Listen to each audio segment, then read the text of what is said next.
Wait, Father. Preserve the peace. Cast aside selfish ambition. Act only for the good of the realm. Wait, Father. It is done. Settled. I surrendered my power to you. She has returned.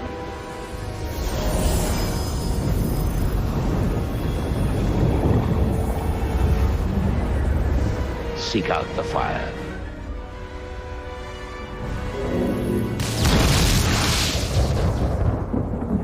Odin. Return home. The people need you.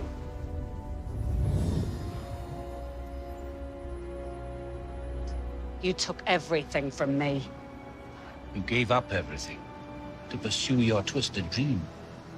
Your way was cold and brutal. Still is.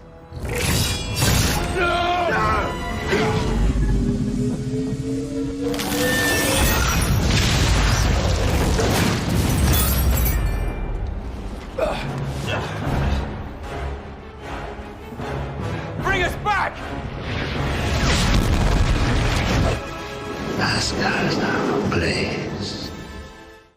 Welcome back, everyone. It's Charlie. This is a brand new Avengers Infinity Saga deleted scene that Marvel released. Obviously, this is for Thor, Loki, Odin, and Hela. There's a bunch of different stuff going on in here, so we'll break it all down. Some really cool Easter eggs and deleted storylines that didn't make it into the movies. Primarily, Thor getting the Odin Force.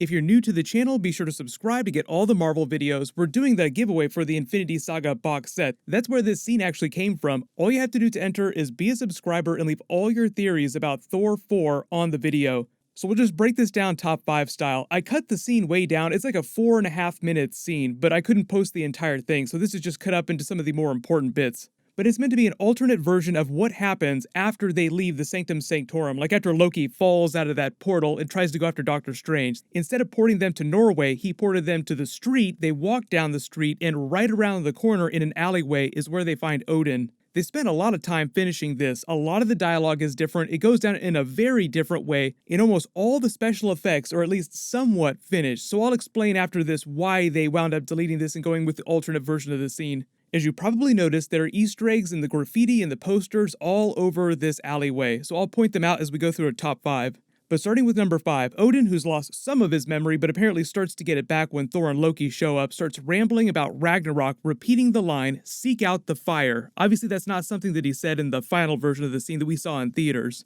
Then, really big deal, he names Thor the new Allfather. That's what's happening here, passing all of his power to him, as he says. That obviously didn't include any special effects for this because they deleted the scene. That's why some of the special effects look like PS2 graphics. That's what it looks like before they polish it. Like if they wind up deleting a scene, they're not going to spend hours and hours and hours working on it to make it look good if they know it's not going to be in the movie.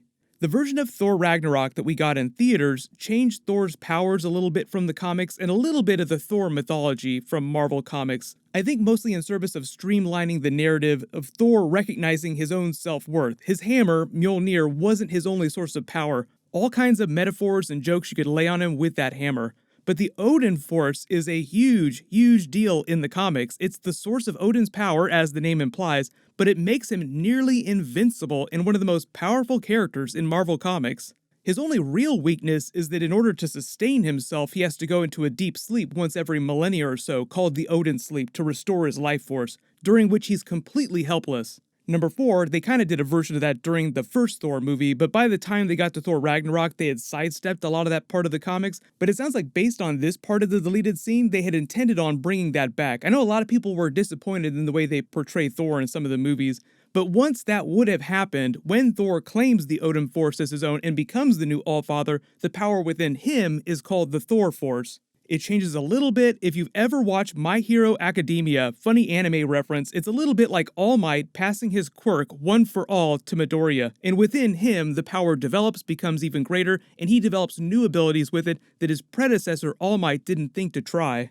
Eventually, someday, he'll pass the power on to his successor, who will grow that power even more, and so on and so forth. is sort of the life force power that gets passed on from father to son. In fact, the Odin Force itself was created during an adventure with Surtur, who obviously is a big part of the story. They talk about it a little bit at the beginning of Thor Ragnarok. The origin of the Odin Force is actually the combined life force of Odin's two brothers who were killed by Surtur. Remember at the beginning of Thor Ragnarok where Surtur is going on and on about his history with Odin, how he's been trapped here, been forced to live this meager existence? When Odin did all that, he did it with the help of his two brothers, but they were killed in battle, and Odin absorbed their life force. It sort of gave him this massive power-up that they then called the Odin Force. So here in this moment, when Odin is passing his power, as he says, to Thor, he's basically passing his life force energy to him, which is why it's so easy for Hela to kill him. Because even though he's really old, he's still one of the most powerful people in the Marvel Universe. They kind of power down the Asgardians a little bit in the Marvel movies, the way they portray them, but really when you think about it, they are some of the most powerful characters in the galaxy. You also notice in the background too, there's a lot of Thunder Love posters next to the Journey into Mystery posters. Obviously, Journey into Mystery is where Thor debuted in the comics before they did a Thor solo title. But the Thunder Love posters obviously foreshadow the eventual title that he would pick for Thor 4 Love and Thunder. Now, he only wrote that movie in the last year, and Thor Ragnarok was made a couple years ago, so it sounds like he was already kind of thinking about a fourth Thor movie at that time. Number 3, there's also another big scene here that Odin has with Loki. I didn't include it in the clip at the beginning of this, but it's a moment that he has with Loki, telling him that all of his lawless nature, the storms within him, he inherited from Odin, acknowledging him as his son in a way that he had been wanting so badly for so long. If you've ever listened to Tom Hiddleston talk about Loki conventions, he's talked a lot about the pain and loneliness that Loki carries around with him, and that being the driving force that causes him to act out and cause all this mischief in the way that he does. Tom Hiddleston says he has this desperate need to belong somewhere, and how a lot of his early rebelliousness and early villainy through the Avengers movie was mostly because that had just reached a boiling point, and he was mostly just lashing out because he had wanted Odin to fully accept him as his son, which he obviously did just before dying. It's just that this version of the scene has way more dialogue, which I think is pretty cool, but I also kind of like the version they did in the theatrical cut. Number 2, the bigger Easter eggs and all the Surtur storyline stuff. So Odin, when he's talking about Seek the Fire, he gives Thor this vision and he sees Ragnarok in the future, like Odin is causing Thor to see into the future. There's all kinds of crazy powers that they've never really explained in the Thor movies. You have to remember that Odin can also weave magic the same way that Loki and Frigga can. It's just that he's not quite as good as Frigga, and Frigga is the one that taught Loki, which is why Loki is able to every once in a while trick Odin using his magic. But when Odin is rambling about seeking the fire, it's him trying to tell Thor and Loki that Surtur was the only one who could defeat Hela eventually, setting up the ending scene twist where Loki throws his skull into the eternal flame, thus fulfilling Surtur's prophecy of Ragnarok that they had him speaking in that funny scene at the beginning of the movie with Thor interrupting him.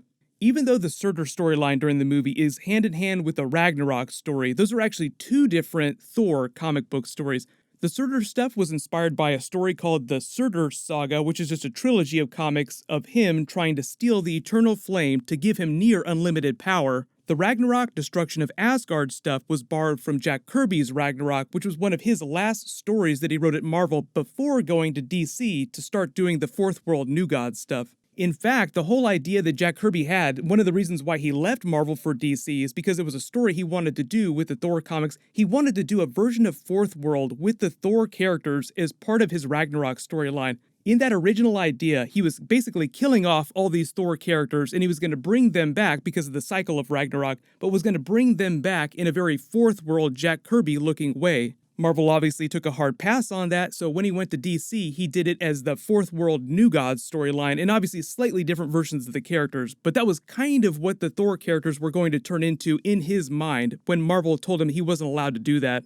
Then number 1 WTF, Hela has a very different final scene with Odin where she personally kills him before destroying Thor's hammer. They have a conversation talking about their history, Hela's time as leader of his armies when they were conquering the Nine Realms, why they stopped at 9 instead of conquering the rest of the galaxy, and why Odin trapped her in an alternate dimension. Like I said, way more dialogue from Odin in all these scenes, him explaining a lot of the backstory and mythology that they used later in Thor Ragnarok in slightly different ways. They gave some of that dialogue to other characters.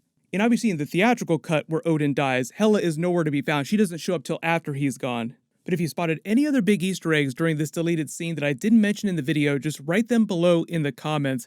The big thing that actually just happened is they were filming scenes for Venom 2 in downtown Los Angeles. A really big call out to Tom Holland's Spider-Man was spotted on set the same way it was in the Morbius trailer. So we'll do a Venom 2 Spider-Man Easter egg video next. As long as you have alerts enabled for my channel, you'll see that video when I post it. But just another confirmation that there's going to be a lot of Spider-Man stuff happening in the Venom 2 and Morbius movies.